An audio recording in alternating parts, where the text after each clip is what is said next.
Tama? Diba? Okay, sige, Diba? sige. Hindi rin nakasulat doon na bawal ang umihi doon sa upuan ng upuan ng Speaker of the House. Hindi mo rin pwede, hindi mo na kailangan isulat yan. Yun yung sinasabi nilang, kailangan pa bang i-memorize yan.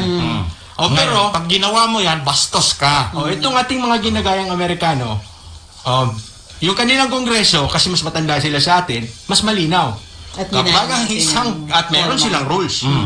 Kapag ang isang bill has been laid on the table, which is, naalala nyo? Yun yung ginamit. Ito yung Committee of the Whole. Committee on Legislative Franchises. Ano ang final na The motion has been laid on the table. Kaya yung sinabi, technical term yan. At yan ay in-explain pa ni C. Alvarado C. No? Kung anong ibig sabihin. Para sa ating mga kababayan na nag-iisip kung ano ibig sabihin ng laid on the table, yan po ay denied na. Hindi ho Pornhub yung laid on the table. Iba yun. Hindi po lechon ng nilay natin on the table. Yung bill. Sabi sa US Congress, the motion, the language lay on the table to the extent that it implies that the tabled matter is only temporarily in abeyance is misleading. So, hindi ito temporary. Hindi shelving ito. The motion is not used simply to put aside a pending matter. The action of the House adopting the motion to table a proposition is equivalent to a final adverse disposition thereof. So, it's a rejection of the bill. It's a final rejection. It means that nothing further will be done on this matter. Exactly. But, pwede. With a few exceptions. Matters laid on the table may be taken therefrom only by unanimous consent of the House. Dapat walang isang congressman na magsabi na, uy, tapos na yung usapan na yan. Or umabsent. Kailangan silang lahat. Or by motion to suspend the rules. Sige, isuspend nyo yung rules. Laid on the table. Yun yung ginawa niya, Alan dito. He tried to do that. But it was premature kasi wala pa namang laying on the table that happened. That could be done. At that time. Yes. So, okay. Ang Amerika, siguro nangyari na to sa kanila before that. That's why they made the rule. Kapag tapos na yung usapan, tapos na yan. Diba? I-refile mo pa. Sa basketball, referee's decision is final. Kapag kinwestiyon mo yung referee's decision, punta ka dun sa mga umpires, yung nandito sa gilid, sa mga officials, at kung ano yung decision dun, yun na yun. Yun na yun. Ano maulit-ulitin pa natin? Mati-technical foul ka na yan. Ngayon, bakit ka may technical foul ang tao na gumagawa ng umapila kahit final decision? Bakit? Kasi bastos siya. Hindi, it will not end the process. Okay, now, kung hindi pa rin nagbabago yung circumstances niya because what he did was push another player, he still pushed the player even if the decision was over. He refiled a plea again to change the judgment. You still push that person. He did not change. Kasi hindi matatapos ang usapan. At hindi gagalaw ang ating mundo kung hindi natin i-dispose yung mga pending na mga issue finality sa mga korte. And yun yung sinabi ng Supreme Court dito sa decision mismo ng ABS-CBN. Itong bagong decision lang. Di ba? That broadcasting, sabi ng Supreme Court, is not a privilege of any maganda tong basahin na lang natin. That's the ABS-CBN this is the Cowaranto, no? Not Cowaranto, ma'am. The NTC CDO decision. GR number 252119. Okay? Sabi ng Supreme Court na broadcasting is not a right that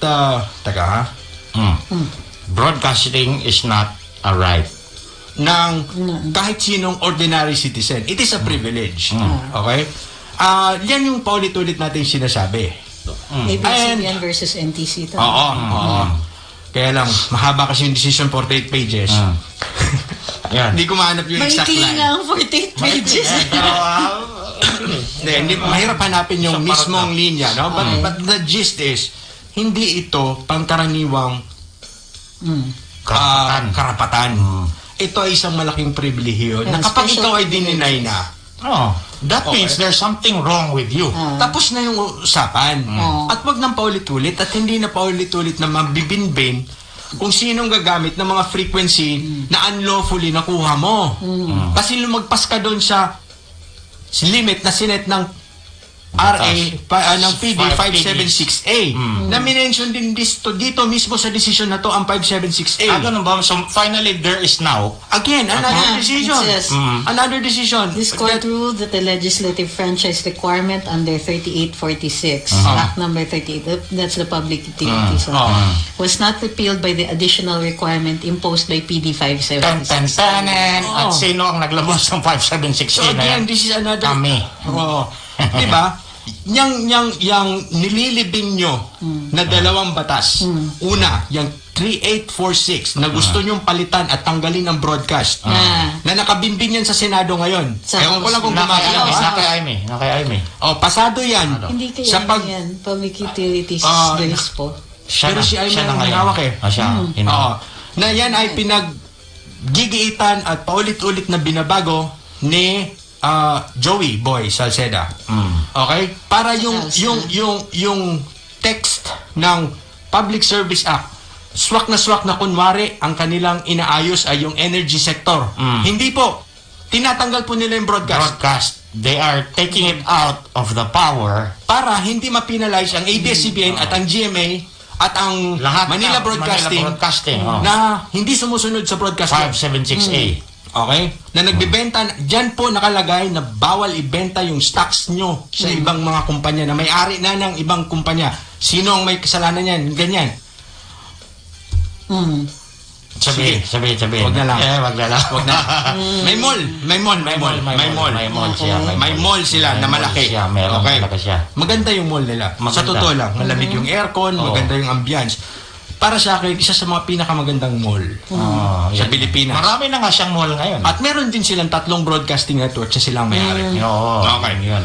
Bawal yan sa 3846. Sa 576A, bawal lumagpas ng 12 na istasyon.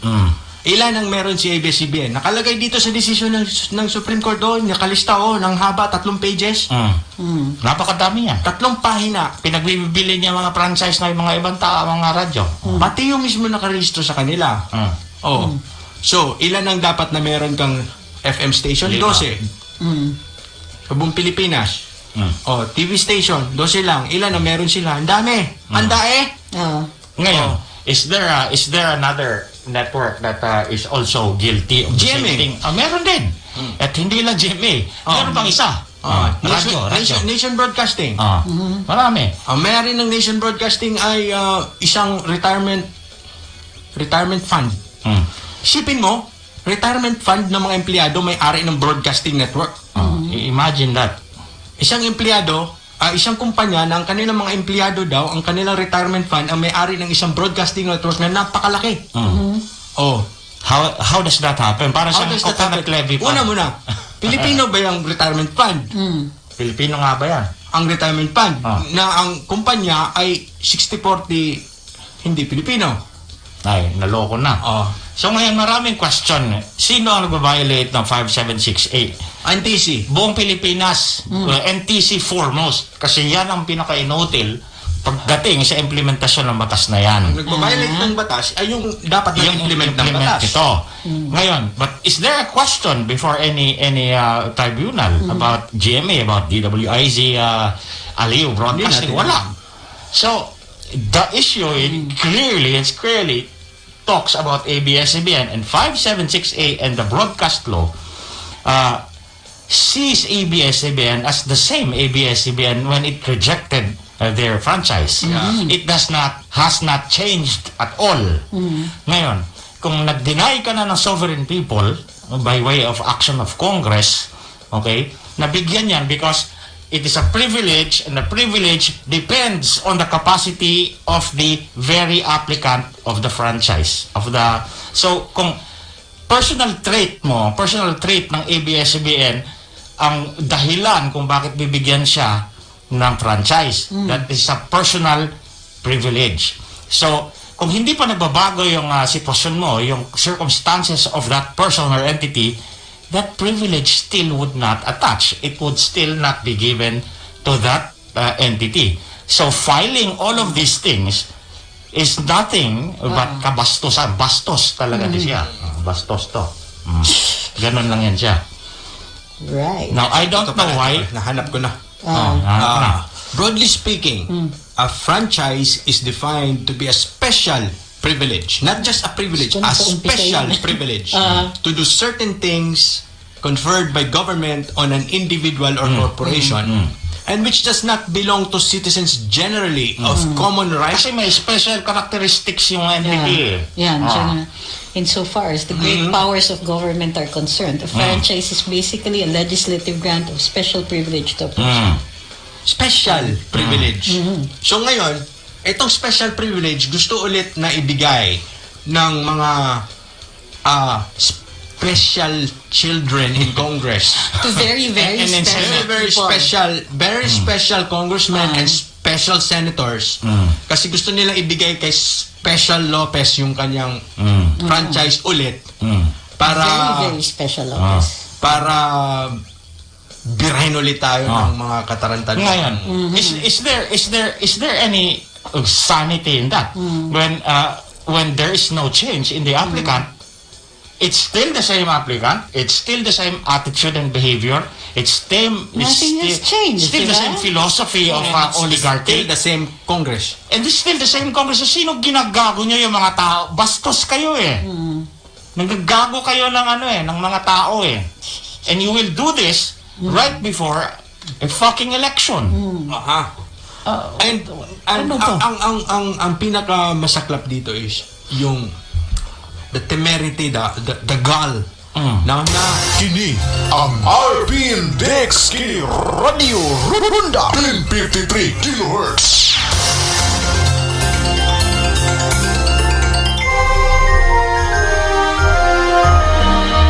Dasahan ta ang atong kaugalingon ug ang atong isig katawo sa gugma ug pag-amping taliwala ning Pasko atol sa pandemya. Aron dungan tang sa ulugon nga baskog ug malinawon ang Pasko 2020 ug bagong tuig 2021. Paskohanong mensahe gikan sa Juan Nadella Dental Lounge and Medical Group.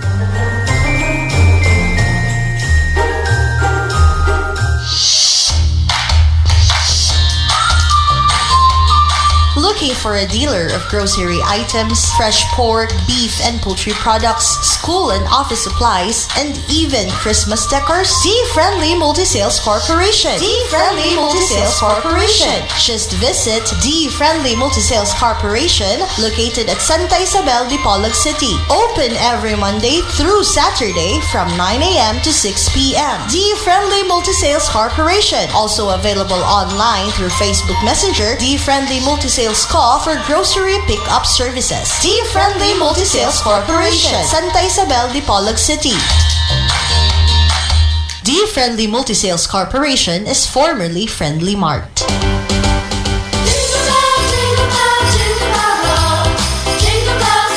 Ang Pasko ang naghatag kanato ga panahon aron mapalandungan ang mga brilhong butang nga nagpalibot kanato. Mga Paskohanong panghinaw gikan sa tag-iya ug tagdumala sa FRG Bake Shop. Ang FRG Bake Shop ang nahimutang likod sa Merkado Publiko sa lungsod sa Pulangco, Zamboanga del Norte. Mayong Pasko ug bulahang bag-ong tuig gikan ni Engineer Rosilier Paharengerson, asawa Faye ug mga anak si Christine Pia, Joy Faye ug si Neil Ray. Merry Christmas and a Happy New Year to one and all.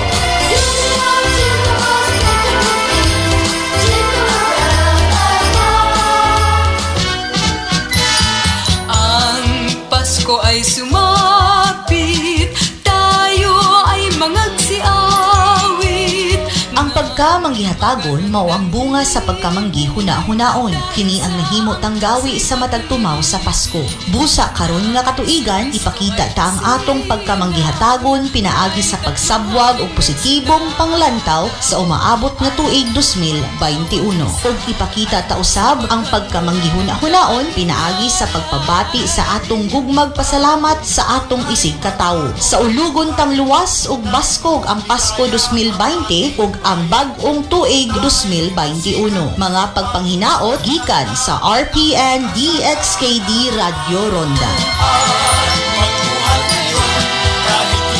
Pasko ay magligaya. Kini ang RPN DXKD Polo 1053 kHz sa atong AM radio band. RPN DXKD Radio Ronda Kusog Dipolo. Reaksyon sa banta ng Pangulong Rodrigo Duterte na magkakaroon ng krisis sa oras na pwersahin ang Presidential Security Group na magsalita sa isasagawang pagdinig ng Senado at kapag pinakontempt ang mga ito sakaling di sumagot sa issue ng paggamit ng hindi otorisadong bakuna. Tulad ni Senate Minority Leader Franklin Drilon, naniniwala si Gordon na illegal ang pagpabawakuna na ng mga PSG member dahil wala pang inaaprobahang vaccine kontra COVID-19 ang Food and Drug Administration. Ito si Patrol 19, Celly Ortega Bueno, nagulat sa impilang metodong nakaral sa DWIZ. Para sa karagdagang impormasyon at mas marami pa mga balita, bisitahin kami sa aming website www.dwiz882m.com at sundan ang aming Twitter account at Facebook page DWIZ882. Ako po, si Cruz. Balitang kapaki-pakinabang sa mga mamamayan, inyong nalaman sa DWIZ Balita. Maging updated sa mga balita. Mas todong pagbabalita. DWIZ Balita. DWIZ. Muli nating balikan Tambayan sa DWIZ.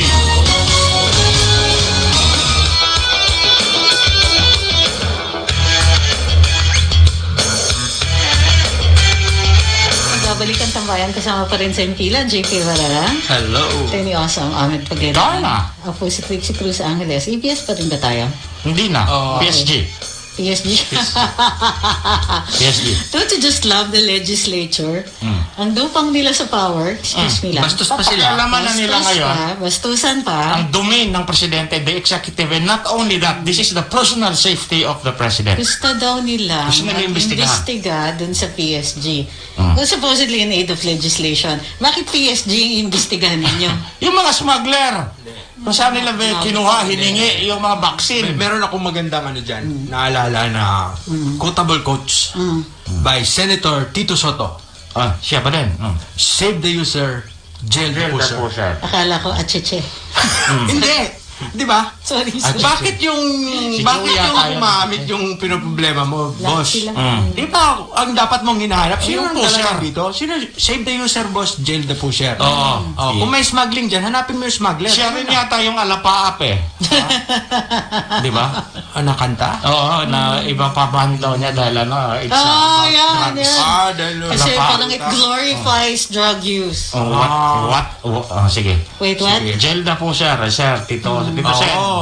Kasi kung established naman na yan ay ginamit, kasi siyempre naman, inamin na nga ni Harry Roque. Gumamit kami niyan. Okay. Ginamit ng PSG, may rason. Ang tanong, paano nakapasok dito? Kung yan ay violation ng batas, di yun yung hanapin kung sino nagpasok yan dito. Sino nag-smuggle? Ngayon, is that equivalent to using drugs? Hindi po. Hindi. Bakit? Kasi ang krimen ay isang aksyon na dinefine at pinanish ng batas ng Kongreso at ng Senado sa isang batas. Okay? It should be defined and punished by law in order for a thing to be a crime. Ayan. Dinefine ba ng batas na ang vaccine ay gumamit ng vaccine ay illegal? No.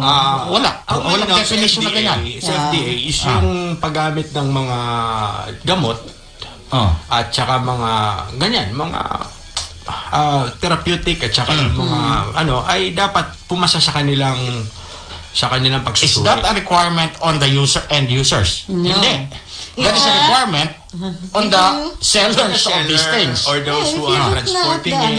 If you look at the FDA law, ang pinapunish is non-consumer use Exactly. of the product. Non-consumer use means you're using it for a purpose for which it was not intended. So, kung kunwari yung vaccine, inimom mo, posibleng bawal yun. But makukulong ka ba? Pag ininom mo yung injectable? Bakit kayo kukulong? Is that a crime? Drinking intravascular drug? Hindi, but yung paggamit na as a vaccine, that's not punishable. Of course. Diyos ko Nung naman. nagpa-inject ako ng ihi ng baka. Bakit? Paniniwala ko, vaccine yan sa COVID-19 eh. Anong illegal sa gagawin ko? Iimbestigahan mo ako, Tito Soto? Tsaka, ang ano ko dito, ang punteriya ko din dito is the media. They're really going Tama after kasi, the yeah. PSG. So the media Pero, and the senators and some congressmen, they're into this. Bastos! They're drawing the Ginagago line. yung mga tao. They're drawing the line. Yun na ngayon, gusto pa nila ibalik ang ABS-CBN. This is the neoliberal stand of Maria Ressa and ABS-CBN and all these idiots. what's even worse is that they're going after the PSG instead of going after the Smuggler. FDA. The smuggler, FDA. yes. Kaya lang wala kasi Ang bagal gumalaw. Kumbaga, wala ka mapuntirya na tao, there's no name, there's no face. So, ayaw na media ng ganyan. Faceless villain. Ang FDA, may What face about yan the FDA? What about Duque na napakalakas ng ng PR? Why aren't they going after the people who are responsible for the situation where our PSG has Can to buy rely all of on these things. smuggled stuff para mapa-inoculate lang sarili nila so that they can protect the president? Even the president cannot stop anyone from injecting himself with whatever the hell he thinks is a vaccine. Ayun. Pwede sigurong i-stop kung kunwari ang in-inject mo is a prohibited drug. But this is not a prohibited drug. No, Yun yung dapat hindi ka malinaw. pwedeng i-stop. You can inject it because until you inject it, you did not commit any crime except possession. So they cannot actually stop you from injecting anything like poison or drugs or whatever. Because the use of an illegal drug depends on the act of using it. They cannot stop you from doing that. Otherwise, there will be no crime. Pero maganda kasing sarswela yan dun sa Senado in aid of election. Di ba? Exactly. In aid of election Magandang yan. pag-usapan. Anong problema? Ang in aid of election, ang bravado na to is meaningless and people know it's meaningless. So, ginagago mo yung mga tao na alam na nanggagago ka sa kanila. Ngayon, what the hell?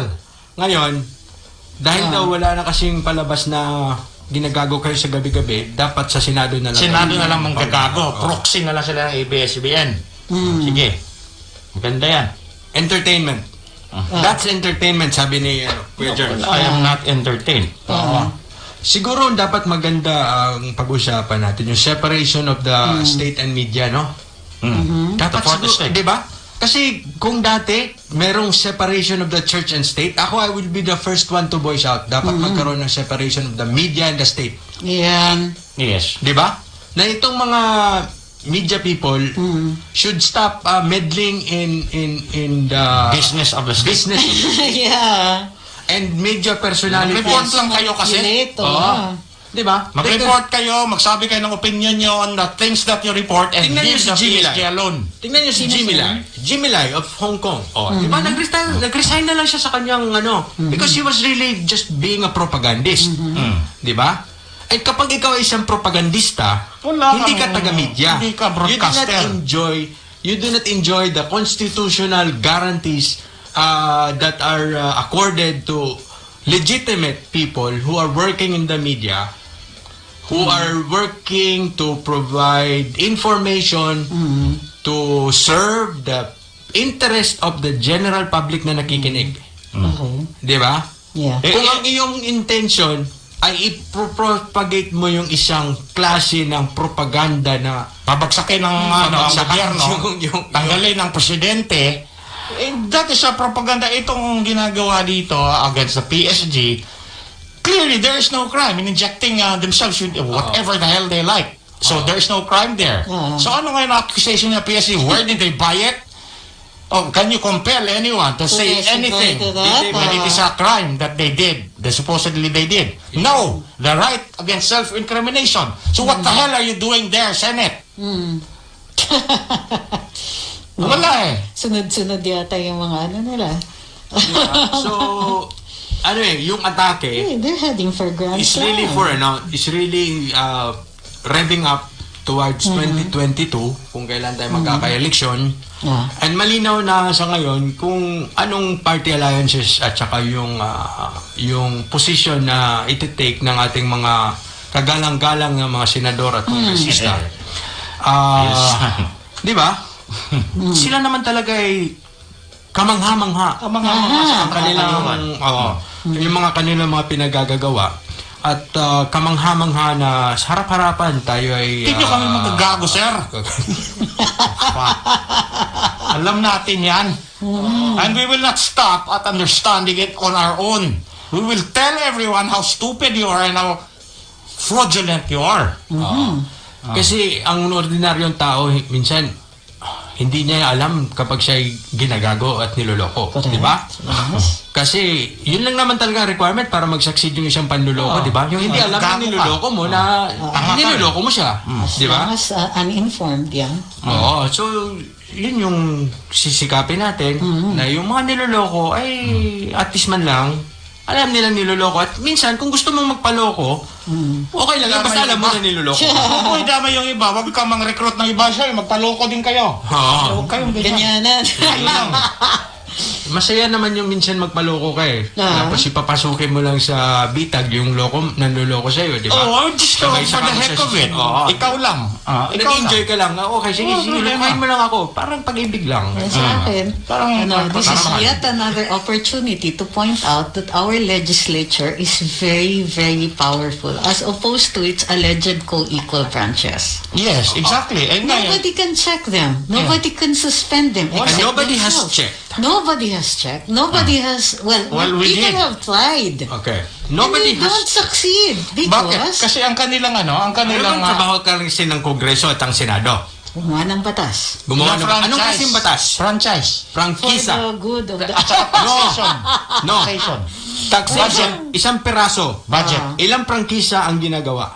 Gusto ko talagang isulat na yan eh. Na, alam mo yun, binilang ko ang lahat ng Republic Act na naipasa.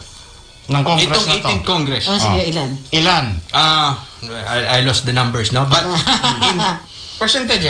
in terms of percentage, walang uri ng batas na naipasa ang kongresong to na masihigit pa sa batas na nagbibigay ng prangkisa. Whoa. Exactly. There are two things that Congress does every congressional one every year. Ang trabaho ng Is the kongreso budget. isang piraso lang yun. That is a budget that is only once and once every year, and that is a one law. Second is the franchises of all these people. Everything else are just minimal, single, isolated things that Mga kaibigan, apply to the entire country. Ang inyong congressman at ang inyong senador ay nandiyan dyan, sinusweldohan natin para magbigay ng prangkisa. Prangkisa na ilan lang ang nakikinabang. Kung gusto nyo ng detalye niyan, sige, gagawa natin ng bilang niyan. Pero wala pang gumagawa nito sa kahit kaninong media. Kahit sinong media, walang gumawa ng ganito, walang kolumnistang nagsulat tungkol dito. Dahil wala talagang pumapansin dyan sa mga prangkisa na yan. Pero hindi nyo alam, yan lang yung ginagawa nila. Yan lang yung ginagawa Yung buong budget ng Kongreso, which is 1 billion naman, it is to issue franchises. Para make the ipamigay budget. sa kanilang mga kaibigan. At Kanino? Sino ang nakikinabang dyan? Yung mga congressman na nilalabi nitong mga korporasyon na to. At syempre, itong mga korporasyon na oligarkya. Ang mga tao na ginagago nila, hindi nila napapakinggan, hindi na represent ng kongreso ang kanilang kagustuhan. At kung nirepresent man nila ng tsamba, kagaya ng ginawa nila sa ABS-CBN, gusto nilang baguhin after a few months. oo. At yan din, pati yung congressman na makakaliwa, di ba? Talagang sinisiryoso at dinidibdib nila yung kanilang mga obligasyones at tungkulin bilang congressman. Pagbigyan ng prangkisa. Na ang trabaho nila ay talagang pagbibigay ng prangkisa. Kaya tingnan nyo yung kung paano sila umasta nung hearing ng ABS-CBN. Kailangan magbigay ng prangkisa kasi yun lang yung trabaho ng kongreso. Wala na silang ibang ginagawa. Walang iba. Yan yung The pinakamarami. sarcasm is strong in this one. This is fact. That is true. No, it's true, but it's not the only one. That's only what they're function? trying to... Of Congress? As a matter of record, franchises and the budget are the main things that they do. yes, The only year. yes, okay. That's all. And then magpangalan ng mga daan at maglipat ng mga opisina ng LTO. Ayan. Palit ng pangalan ng mga kalye or mag-attempt this time. We're able to stay Magpangalan ng mga on building, attempt. eskwelahan. Si Alan Peter, meron siyang dineclare na national, sa panahon niya, Alan Peter, na napaka, mabibilang mo sa daliri mo ang naipasang batas. Ilang provincial roads ang kinonvert niya into national roads. Holy cow. Doon sa gitna ng sa kabundukan, Sa saan yun gitna ng papunta? kawalan. Okay? And those roads will receive budgets next year for their construction as national roads. But they are found where? In Bicol. In the hinterlands. In Bicol. Leading to? Nowhere. Kala ko farm to mansion road. Ito, road to nowhere to. Ito yung road to nowhere. But the conversion from a provincial road to a national road means more expenses for the national government. Less expenses for the province. Less expenses for the province. Na hindi naman ginagamit yung kalsada. And syempre, pogi points to the governor and to the congressman. And dahil nasa kagita siya ng kabundukan, wala nakakakita kung yan ay ginagawa o hindi. So pera yan, pera lang. Pera talaga yan. Yun. So yun, may mga ganong klaseng Prangkisa, kalsada. Pero prangkisa talagang pinakamarami. Sa totoo lang. However, I'd like Prangkisa. to point out that the power to rename streets and public buildings no longer resides with LGU na yan, Congress. It's now with the Na-devolve na National yan. Historical Commission. National Historical Commission. Okay, Even good. Congress has to ask permission from the NHCP. Are you aware of It's this? in the law, RA 10086, Tsaka, which they sometimes forget. They And always sometimes forget. even the NHCP forget. at saka meron pa. Meron pa. Yung pag-grant ng Filipino citizenship sa mga hindi mo kilala. Na mga in-check. Ay, oo, tama. Hindi ko kilala yun, no? Naging... May mga Chung Chang Cheng. Hindi mo nila Because of his contribution to the Republic of the Philippines, he is now granted Filipino citizenship after By act of reciting Congress. his oath of allegiance. Pangalan, Xing Xiongkhua. Tapos ang sponsor, Garbin. Ang sponsor, Kabayan Black. Yeah. Alam mo, sino yung mga yun? Gosh. Mga these people are against the Chinese, kunyari. Binibenta at ini-encroach daw ng mga You're i-check. against the Chinese only when they can use Almost all of them. Itong mga to. Almost all of them have filed bills to grant Filipino citizenship to people na kahit na i-search mo pa siya kung sino, ano kayong contribution nito? Kasi nakalagay na rason bakit sila i-grant ng Filipino citizenship.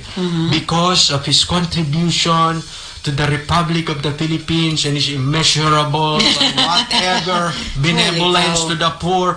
Tapos hanapin mo, sino ba tong Ching Chong Kwang na to? Wala. Hindi mo alam. Can't find them. Pero sino sila? At binibigyan sila ng panahon ng iyong kongreso na ginagastusan natin ng 1 bilyon buwan-buwan. Yan. So, 1 bilyon yan sa Senado, 1 bilyon sa kongreso. We have 32 deputy speakers. Parang ang dami nilang trabaho. Ang dami nilang ginagawa ang franchise eh. Ang dami nilang hinihinging pera for these things. Hindi nga bibilangin mo, puro franchise ang nakaschedule dyan. Sa dami niyan. Yung huling huling buwan ni Alan Peter, yung nailapasang legislation doon, nagko-cost mo pag dinivide mo sa time na kanyang spent. No, his entire speakership. Pag dinivide mo, yung period ng speakership ni Alan Si Alan Peter, Peter. divided by the number of bills passed into law, doon Divided sa by- cost ng pagraran ng Congress, ano pala, hindi pa kasama yung mga doon, insertions, tsaka ang lumalabas ang isang batas, 100 million. Ang isang batas. Ang isang batas. Ilan batas na yan, ilan sa mga batas na yan ang franchise? Yan ang pinakamarami, majority. 25%. Ayun. Wow. 100 milyon. 25% Of total bills passed. of all laws passed are franchises. Ngayon, There is no other kind of law which reaches 20%. No revenue bills. Tax provision? Train law nga, hindi nila magagawa. Isa lang. Ang tax. Ano? Isa lang. Revenue generation, isa lang. Train. Trento, hindi pa magawa-gawa ng... Budget 3 lang. Sa loob ng 3 taon. 3. Ilan ang prangkisa? 30, 40. Ngayon, sino ang nakikinabang sa bawat batas na prangkisa? Siyempre, yung negosyante na may-ari nun, at ang mga congressman na nag-pass nito. Bakit? Yan yung pakinabang namin sa mga yan. Paano bumalik sa amin ang benepisyo dyan? Tsaka hindi lang franchise ng broadcast pinag-usapan natin. So, meron dyan telecoms. franchise ng telecom, Transportation. franchise ng transportasyon, Ay, dami franchise ng kuryente. Ganong klaseng mga prangkisa. Ganyan ang ginagawa ng Kongreso, ladies and gentlemen. At may gana pa sila na manggago dito sa executive ng gwardya ng presidente. Na alam nila, malinaw, na walang basehan. At saka, istorbo yun sa kanilang pag-grant ng franchise. Sa oras nila. May gana pa sila na i-refile itong Siyempre, kasi kulang na ata yung franchise na hinihiring nila. na sila mismo nag-deny. I-file natin ulit. By the way, I'd just like to point out the inherent danger na patawag ang PSG. Hello! Parang, Pag nag-trip ang presidente.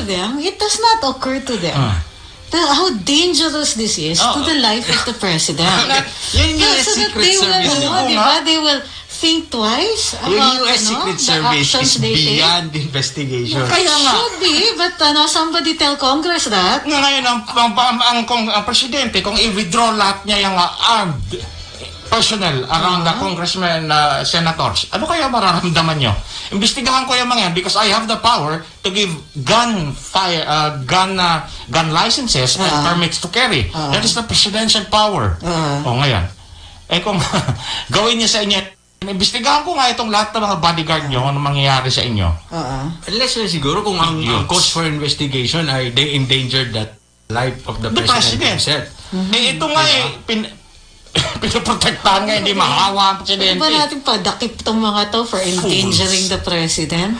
Ngayon, they are doing that right in front of the eyes of the Filipino people. Walang hiya na talaga. Bastusan. Shameless. Bastusan. Harap-harapan. Bastusan pala, ha? So, the president, mumura ang presidente. Titipihin nga din ang presidente, he can withdraw the armed bodyguard personnel of all these idiots. So, withdraw natin yung PNP tsaka Marines na naka-assign dyan sa mga yan. Tignan natin kung sino sa atin iiyak. Ito yung sinasabi kong Mayroong partisan units ang NPA ngayon para sa inyo. yung sinasabi what to expect in the last 2 years of any presidency.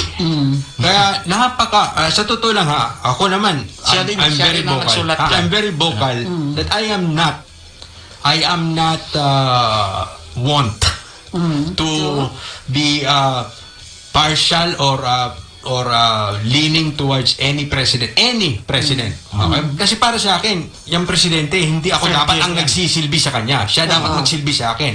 Di ba? Kasi ako yung citizen ordinaryong tao Yun yung function, trabaho niya, pagsilbihan ako. Okay, pero sa totoo lang sa mga sumusuporta kay Presidente Duterte, itong 2 taong natitira na to, makikita nyo, Google Pay from his allies, from his own allies, magbabaliktaran na yan, lalo na in the last year. May mga didistansya. May mga didistansya at merong harap-harapang pambabastos. Kagaya ng nangyayari ngayon. Di ba? So, yung ating political butterflies ay umaariba na. Nasa kukun sila for 4 years. Ngayon, naglalabasan na yung mga kanilang mga, anong tawag dyan? Pak-pak. Okay? And they will start flying from one flower to another looking for the highest bidder.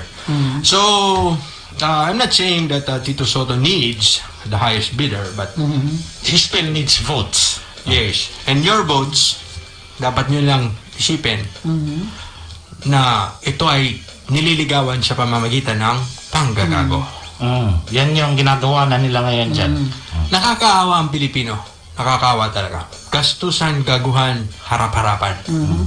And in the end, kayo pa ngayon ang will give up your votes and make these people stay in power to make the same thing, to do the same things over and over again to you. Sige. Okay. Well. Nakakaawa talaga tayo sa Pilipinas. Nakakaawa. Nakakaawa because of this behemoth called Congress. By Congress, I mean Congress and the Senate, both houses. Idiots No, in Congress really. and Senate. There's no check to them Wala. Wala talaga Walang nag-check Boto sa lang. Unlike the president, Boto and lang. unlike the executive, boto lang talaga. Boto lang. Ganun din naman ang check sa executive Hindi, merong waranto, merong... Oo. Di Hindi, ba? I mean, the executive also has that. Diba? Hindi sila Plus. ganyan. Ang dami-dami pa. Except for the immunity and impeachable officials. Pero, yung congressman, tingnan mo nga. Wala, unbridled talaga yung panggagago ng mga Yung yan. isang senador na ang hatol sa kanya administrative dismissal with perpetual disqualification, hindi siya natatanggal sa Senado. Nakakulong na nga yung isa Sino yan? Ay, alam na, that's a matter of Diba? public record. Oo nga.